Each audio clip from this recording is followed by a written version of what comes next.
भाजपच्या वाट्याला तब्बल 7 जागा, शिवसेनेला 3, तर राष्ट्रवादी काँग्रेसला 2 जागा देण्यात आल्या. आता ही आकडेवारी कसली आहे? तर सांगली जिल्हा नियोजन समितीची. त्यातही गोपीचंद पडळकर, खासदार धैर्यशील माने आणि विधान परिषदेच्या निवडीतून माघार घेतलेले शिवसेनेचे नेते तानाजी पाटील. आता नेमकं झालंय काय? तर जिल्हा नियोजन समितीच्या निवडीमध्ये भाजपचा दबदबा पाहायला मिळाला. त्यामुळे सांगलीच्या विकास निधीचा आर्थिक नियोजनाच्या ज्या नाड्या आहेत त्या भाजपच्या हाती गेल्याचं स्पष्ट झाले. अशा परिस्थितीत महायुतीतील घटक पक्ष असलेल्या शिवसेना, राष्ट्रवादी, जनसुराज्य पक्षाला नेमकं काय मिळालं? त्यांचं प्रतिनिधित्व त्यांना काय मिळालं? की पुन्हा एकदा भाजपने सर्व महत्वाची स्थानं आपल्या ताब्यात ठेवलेत?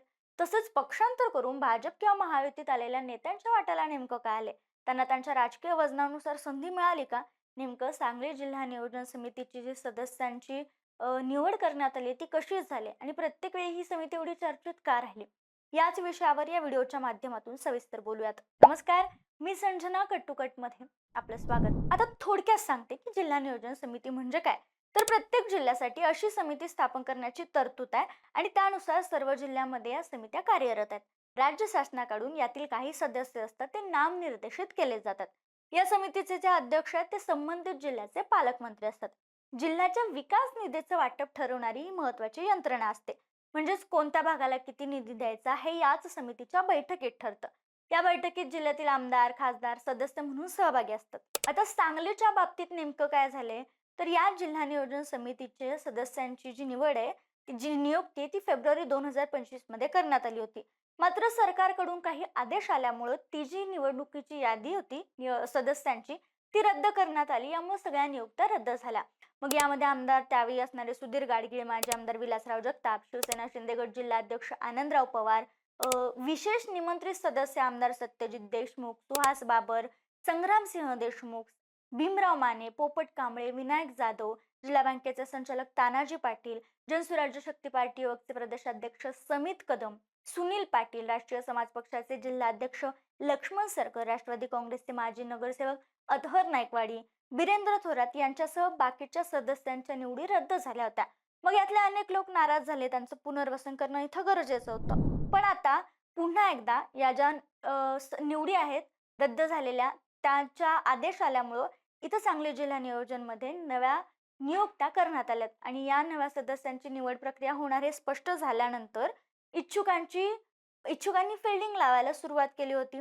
आपलं नाव या जिल्हा नियोजन समितीमध्ये असावं यासाठी लॉबिंग देखील सुरू करण्यात आली होती. इच्छुकांनी वरिष्ठ नेत्यांचे उंबरठे झिजवायलाही सुरुवात केली होती. कारण जिल्हा नियोजन समितीवर स्थान मिळवणं म्हणजे जिल्ह्याच्या विकासामध्ये आणि निधी वाटपात महत्वाची भूमिका मिळण्याची संधी आहे. आणि या सदस्यांच्या नियुक्तीचा अधिकार पालकमंत्र्यांकडे असतो. त्यामुळे सांगली जिल्हा नियोजन समितीच्या निवडीकडे सगळ्यांचंच लक्ष लागलं होतं. आता सांगली जिल्ह्याचे पालकमंत्री म्हणून भाजपचे वरिष्ठ नेते चंद्रकांत पाटील यांच्याकडे ही जबाबदारी होती. गेल्या 6 ते 7 महिन्यांपासून या नियुक्त्या रखडल्या होत्या. आदेश आल्यानंतरही या नियुक्त्या रखडल्या होत्या. त्यामुळे इच्छुकांमध्ये उत्सुकता होती. कुणाला काय मिळतंय याची उत्सुकता चांगली होती. दरम्यान या जिल्हा नियोजन समितीमध्ये भाजपला झुकतं माप मिळालं अशी चर्चा आधीपासूनच होती. मग यानंतर अजित पवार गटाचे राष्ट्रवादी, शिवसेना आणि महायुतीतील इतर घटक पक्षांनाही काही प्रमाणात प्रतिनिधित्व मिळेल असं बोललं जात होतं.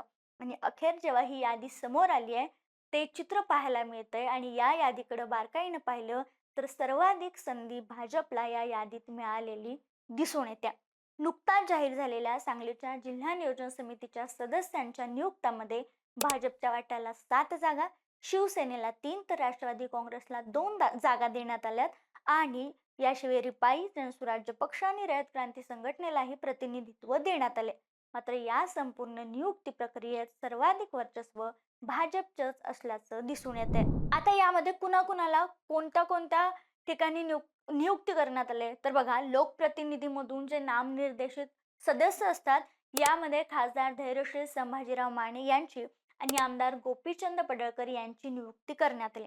जिल्हा नियोजनाच्या विशेष ज्ञान असलेले नामनिर्देशित सदस्यांमध्ये संग्राम संपतराव देशमुख जे माजी जिल्हा परिषदेचे अध्यक्ष राहिलेत आणि म्हैसाळकर हे म्हणजेच दीपक आबासाहेब शिंदे म्हैसाळकर यांचंही नाव यात आहे.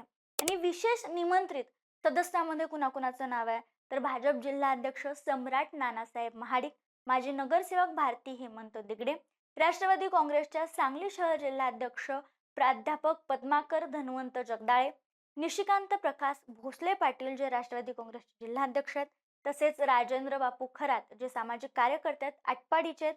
याशिवाय जनसुराज्य शक्ती पक्ष प्रदेशाध्यक्ष समित चंद्रशेखर कदम, याशिवाय वाळव्याचे सामाजिक कार्यकर्ते अमोल गुणवंत पाटील, शिवसेना जिल्हा प्रमुख उदय रामचंद्र पवार, आटपाडीचे तानाजी पाटील. तानाजी पाटीलांच्या बद्दल आपण पुढे बोलणारच आहोत.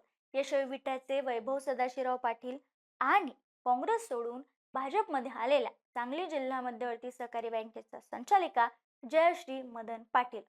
आता या सगळ्यात मी म्हणलं त्याप्रमाणे चर्चेत राहिलेले एक नाव म्हणजे तानाजी पाटील आणि नंतर जयश्री पाटील. सांगली जिल्हा नियोजन समितीवर सदस्य म्हणून तानाजी पाटलांची नियुक्ती करण्यात आली. खरं तर सांगली सातारा विधान परिषद निवडणुकीच्या वेळी ही जागा भाजपच्या वाट्याला जाणार असल्याचं स्पष्ट असतानाही शिवसेनेच्या तानाजी पाटलांनी इथं उमेदवारी अर्ज दाखल करत शक्ती प्रदर्शन केलं होतं. मग त्यानंतर त्यांची मनधरणी करण्यासाठी पालकमंत्री शंभूराज देसाई यांनी स्वतः पुढाकार घेतला.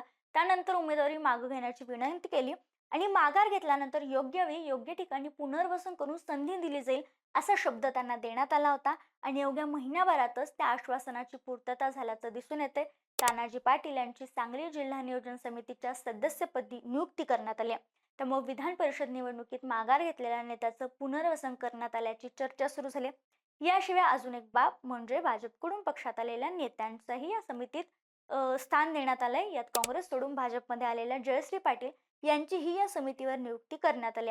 त्यामुळे पक्षात आलेल्या नेत्यांना संधी देणं आणि निवडणुकांमध्ये पक्षासाठी भूमिका घेणाऱ्यांचं पुनर्वसन करणं हा संदेश या नियुक्त्यांमधून दिल्याचं बोललं जात आहे.